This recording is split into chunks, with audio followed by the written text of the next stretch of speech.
programa de hoje teremos um formato diferente. Acompanharemos uma videoaula falando sobre a relação entre o porte da empresa e o regime tributário e as obrigações acessórias para o seu negócio. Morrendo de saudade. 3, 2, 1. Foi preciso. Vamos lá. Bem, pessoal, no Pode Contar hoje nós vamos fazer um formato diferente, formato de videoaula. As pessoas têm pedido para que a gente possa explicar melhor como é que funciona essa questão de obrigações acessórias das empresas. Mas que a gente possa explicar isso de uma maneira bem simples e concisa, é importante que primeiro você possa entender como é que se constitui um negócio. Então, quando você vai constituir uma empresa, constituir um negócio, é importante que você possa saber se esse seu negócio vai se enquadrar como uma microempresa, uma empresa de pequeno porte ou uma média ou grande empresa. E como é que você vai definir se eu sou micro, se eu sou médio, se eu sou grande?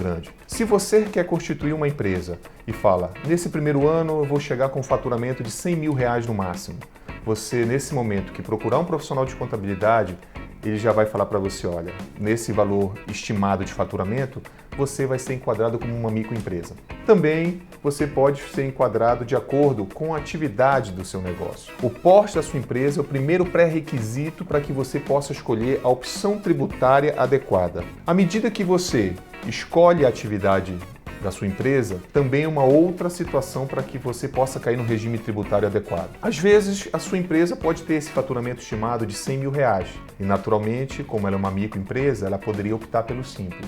Mas a atividade que você vai desempenhar, às vezes, vai estar desenquadrando essa opção tributária para que você possa participar desse regime. Um exemplo, vamos dizer que você vai constituir uma instituição financeira. Então, a instituição financeira não pode ser uma empresa do Simples. E aí você vai optar por outros dois regimes, ou lucro presumido ou lucro real. Então, quando você define o porte da sua empresa, é o primeiro pré-requisito. O segundo é saber a atividade do seu negócio. A partir de 2006, com a Lei Complementar 123, ficou bem definido qual é o porte dessa empresa. Então, você pode ter a empresa microempresa, empresa de pequeno porte e foi criada uma figura especial, que é o microempreendedor individual. Em 2018, o faturamento pode ser de até R$81 mil. Como assim? A receita estima que quando foi criado o microempreendedor individual foi para tirar muita gente da informalidade. Pessoas que exercem a profissão como autônomo, mas tinha dificuldade na hora de regularizar a sua atividade. O seu lanche na esquina, a pessoa que trabalha como sapateiro e outras atividades assim. E isso trouxe muita gente da informalidade para a formalidade. Aquela pessoa que não tinha CNPJ agora passa a ter. Aquela pessoa que não tinha seguridade social passa a ter, inclusive podendo colocar um dependente, que muitas das vezes é aquela pessoa que é a esposa, que são os filhos, que trabalham com você naquele seu micronegócio. A partir desse momento, quando você pega e define o porte da empresa, você vai discutir o regime tributário dessa empresa. Se você não se enquadra de acordo com o faturamento, se você não se enquadra de acordo com a atividade econômica, você naquele momento não vai poder optar pelo Simples. Então, nós temos 3 regimes tributários previstos de acordo com as determinações da Receita Federal. O primeiro dele é o Simples.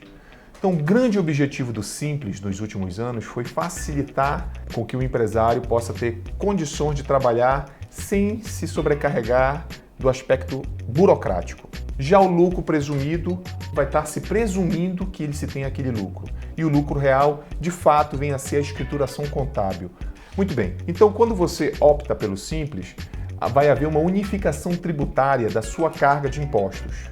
Vou falar de impostos, que é o conjunto de impostos, taxas e contribuições.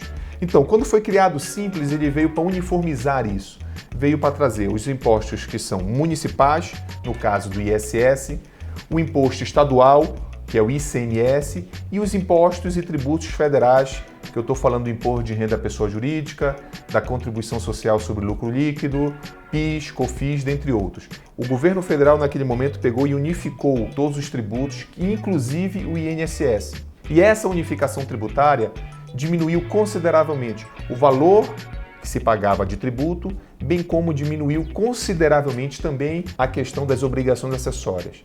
No lucro presumido, é um regime tributário onde o governo pega e vai estimar que você teve aquele lucro. Vamos supor que você tem um faturamento de 1 milhão. Sobre aquele 1 milhão, a Receita Federal, se você, vamos supor que seja da atividade comercial, a Receita Federal vai entender que você, sobre esse 1 milhão, tem uma estimativa de lucro. E sobre essa estimativa de lucro, ele vai e lhe tributa. Então, as empresas que possuem faturamento anual de até 78 milhões de reais, elas podem estar enquadradas no lucro presumido.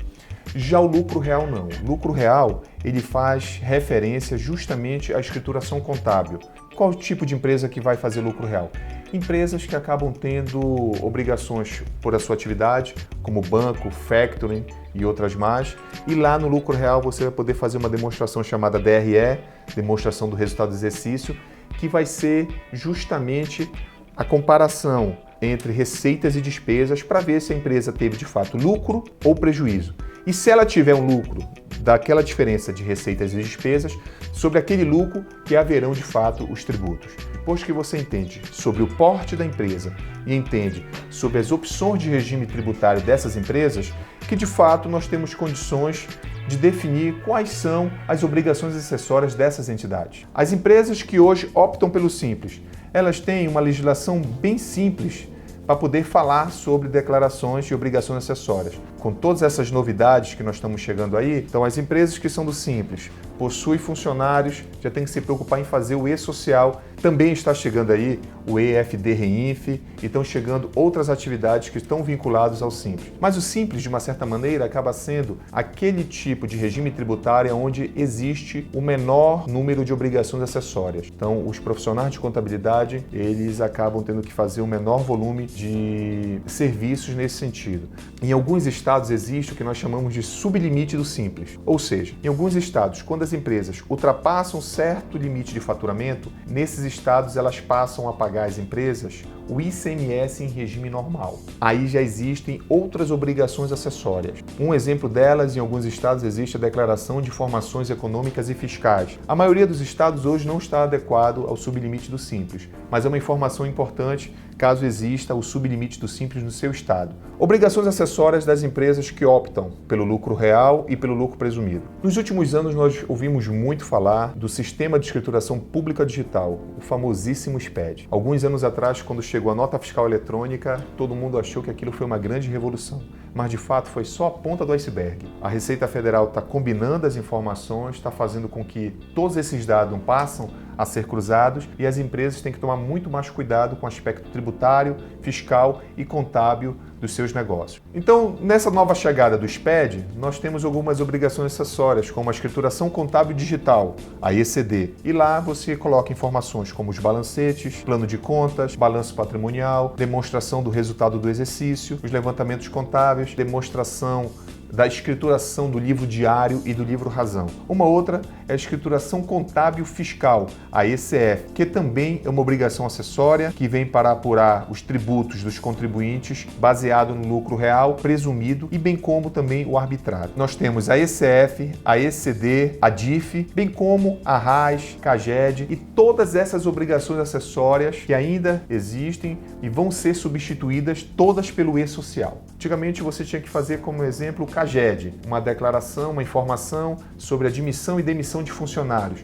Agora isso vai para o E-Social. Você tinha que fazer a DIF, agora também vai para o E-Social. Você tinha que fazer a relação anual de informações sociais dos seus empregados, vai estar prevista no E-Social. Todas aquelas várias declarações que existiam serão unificadas no E-Social. Então nós temos ainda o EFD Contribuições, que é uma declaração acessória mensal, que ela vem informar as apurações de PIS e COFINS, créditos, insumos, retenções na fonte, além de documentos de entradas e saídas. Também temos a declaração de débitos e créditos tributários e federais, a famosa DCTF, para as empresas de lucro real presumido e arbitrado, que vai falar sobre aqueles tributos, imposto de renda pessoa jurídica, contribuição social sobre lucro líquido, PIS, COFINS e também DCTF Web. Então são duas informações distintas, a DCTF tradicional e a outra que tem como objetivo mais informações na área de previdência e trabalhista. Também temos a chegada do EFD Reinf, que é uma informação acessória mensal, FD ICMS e IPI, que são informações mensais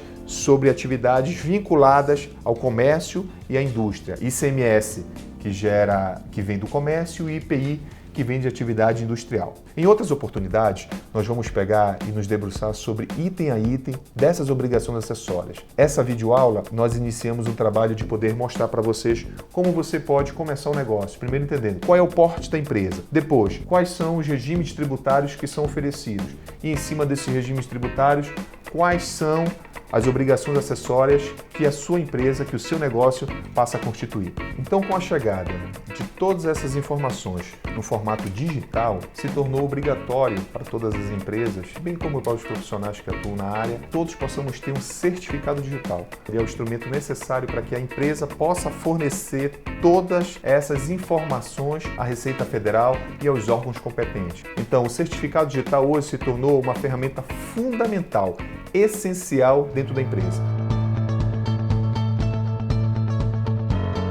E fique ligado no nosso canal e acompanhe todas as notícias, porque com a Valid você pode contar. Se você está no YouTube, se inscreva no canal e clique no sininho para receber as notificações. Assim, sempre que inserirmos conteúdos novos, você será notificado. Se você está no Facebook, compartilhe este vídeo e curta a nossa página. E no Instagram, siga o nosso perfil e deixe o seu like. A sua participação é muito importante, por isso não se esqueça de se inscrever no canal e deixar nos comentários as suas dúvidas ou sugestões para os nossos canais de contato.